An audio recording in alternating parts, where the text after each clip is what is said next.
Reminder, this is not a guide. This is a link to a guide. Do not take for granted everything that is presented in this video as being the current state of the game. Things do and will get changed, patched and updated in the game, and thus the map will also get changed and updated at points in the future. If you want to support me, you can check out my coffee.com page, coffee.com/Demajen, where you'll find basically everything that I'm doing in the metroidvania space, as well as links to all of the maps that I have created and are selling in my shop. Or you can go to demajen.co.uk, which is my website where I offer free maps of every single game that I have mapped. There's 60 plus of them at this point in time, all available for free. It's in alphabetical order. You can't really go wrong. Onwards to today's map, which is Ebenezer and the Invisible World. Map announcement video! Hello internet, welcome to the map for Ebenezer and the Invisible World, a hand-drawn 2D Christmassy kinda themed spiritual successor to A Christmas Carol by Charles Dickens, the 19th century writer.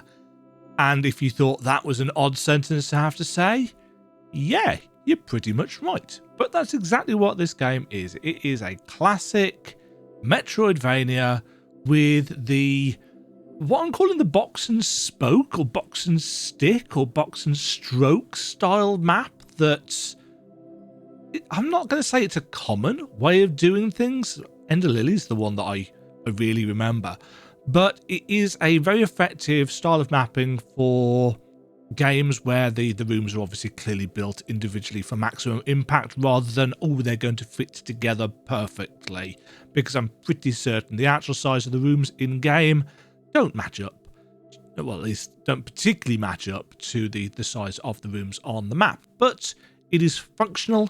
It does exactly what it needs to do to help guide you around the place.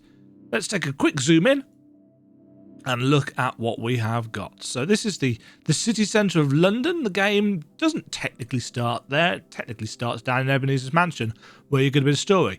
But for all intents and purposes, this is where the game starts, and you have got all of the things that you would normally expect from one of my maps. The areas were already colour-coded, so I didn't need to do anything with that. I've just added on a load of stuff, including the odd little bit of water. There's not lots of it in the game, but I've tried to mark on the major bits where you'll actually need to put the water breathing ring on to do that. There's a load of chests marked on. There's five different colours of chests in this game. They're not actually coloured in the game, but there's 5 different tiers of what chests can drop. We've got the kind of brownie ones, which are level 0 chests, which offer basic stuff. We've got green ones, which are level 1.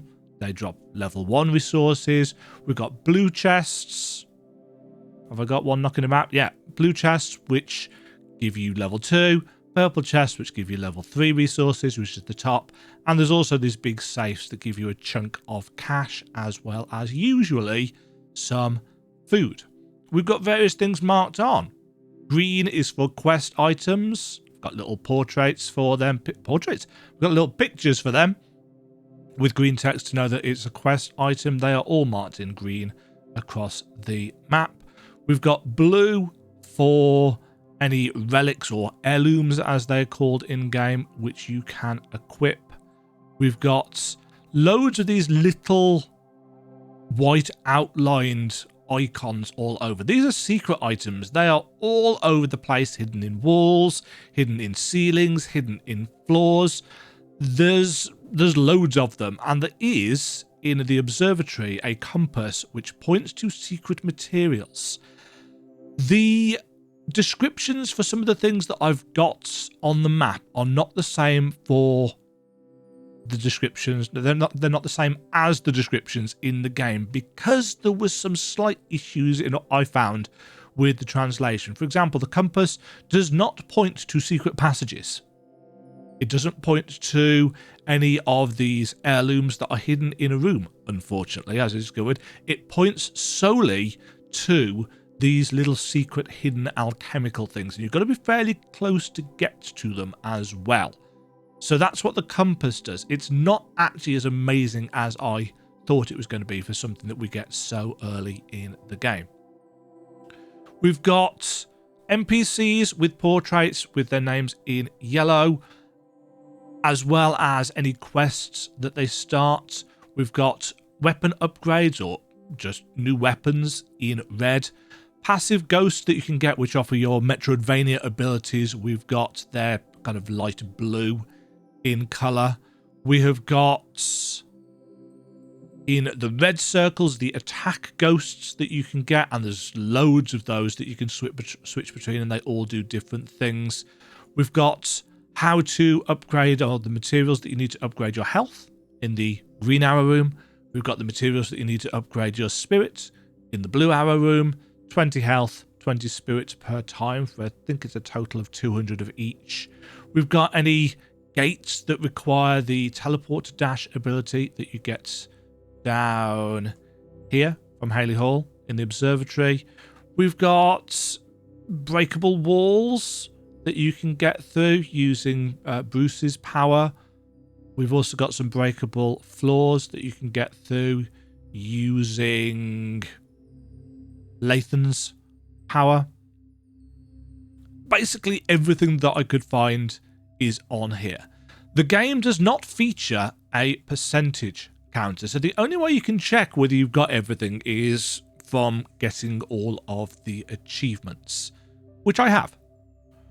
Couple of notes about future content. The designers of the game, the developers of the game, have clearly got at least one more area in development, which I'm assuming is for a piece of DLC. It starts here. There's a big empty room with the World Exhibition thing behind it, the World's Fair. You can't get into it, but there's an entrance there for the gate, and it comes out here. This room still has this entrance on it. It's got a lever behind it. You can't get to it any other way. I'm kind of surprised they didn't hide it, because I spent probably 2+ hours scouring the map looking for any way of getting round to that room before I ended up kind of cheating my way in. The World's Fair DLC stuff, there is actually a big map for it. I've cut it off the top because it's not finished. It's not ready. There's a lot of work left to do on it, but there will be a map, and it will be up here, and it fits into this section. I've no idea what it's going to be like. I know there's some interesting things coming up with it, just based on what little I've been able to see. But that's for the future. I don't know when the developers are planning on announcing that. We've also got the shop here with the bits and pieces that you can buy in it. We've got the puzzles that you can solve the locks for to get through to the final boss. There's another puzzle over here with the planets. The solution to this is on a book. You can work that out for yourself. I don't think these change. I thought they did when I was putting the map together, but I'm pretty certain. Maybe the order changes that you have to hit the planets in, but the actual locations of them I think are static. The game has a few bugs, but nothing that won't be fixed up fairly soon. So in order to future-proof this video a bit, I'm not going to talk too much about those. It's not a huge game. You know, we've got 5 areas and 5 bosses and 2 mini bosses, which is arguably a little bit on the anemic side for a Metroidvania, but I still managed to get 8 to 10 hours worth of just general play. And then, I mean, my Steam play time's now up to about 24-ish hours as I've been putting the map together and trying desperately to find heirloom number 18, which was actually hidden up in a room here, which I'm sure I checked 2 or 3 times, but apparently had not. Ebenezer in the Invisible World has, as always, 2 versions of the map available. There's a free version of the map available in my Google Drive and linked on my website, and there is a 100% HQ-sized version of the map available to support me on my Ko-fi.com store. I enjoyed the game. Great animation, great visuals, a few design decisions, especially with a couple of enemies that I'm hoping will get patched. great music, and a fairly heartwarming story. I can't speak today. Fairly heartwarming story that is very much a spiritual successor to A Christmas Carol by Charles Dickens. If you like the book, then you'll get something out of this, really. It's not going to be for everybody. The movement speed and the combat is maybe a little bit slower than some people would like, but I don't think it's much slower than Alucard in Symphony of the Night. So, you know, it is what it is. I enjoyed the game. Anyway, I'd like to thank the developers for providing me with early access to the game, not to, put together a map or anything, but just because I'm on a YouTube channel mostly about metroidvanias, and they thought it'd be okay to give me a key. I was planning on buying the game anyway, but I do appreciate that. There is some DLC available already with deluxe edition style things, which has got a soundtrack and bits and pieces. Maybe worth looking at if you're interested in that kind of thing. Thank you very much for watching. Stay safe. God bless us, everyone. Thank you very much for watching. If you enjoyed the video, why not click the like button and consider subscribing. Remember, you can ring the bell notification icon to get notified when new videos go live. And until next time, cheerio.